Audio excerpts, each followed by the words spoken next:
Ilang Kapuso stars pinasaya ang fans sa kapistahan ng Abra. Narito ang report ni Gab De Luna ng GMA Regional TV 1 North Central Luzon.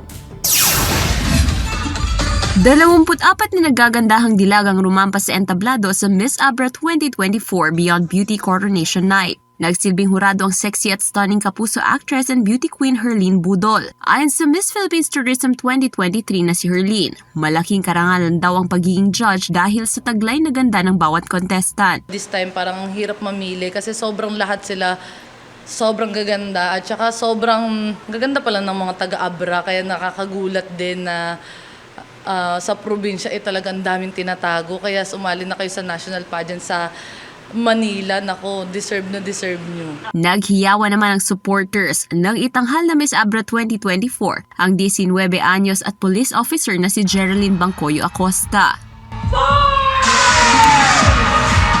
Hindi nagpapigil ang mga Abreñans sa pagsuporta ng kani-kanilang kandidata.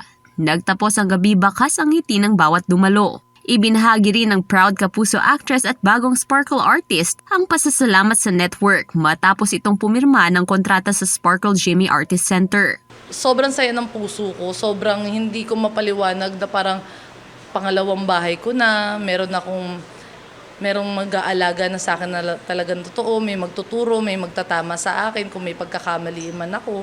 Tsaka excited ako na gampanan pa yung pagiging artista. Ngayon, tunay na artista na yung touring din ko sa sarili ko. Dati hindi eh. Excited na raw ang newest Sparkle star sa mga proyektong ipagkakaloob sa kanya. Mula sa GMA Regional TV 1 North Central Luzon, Gab De Luna, nagbabalita para sa GMA Integrated News.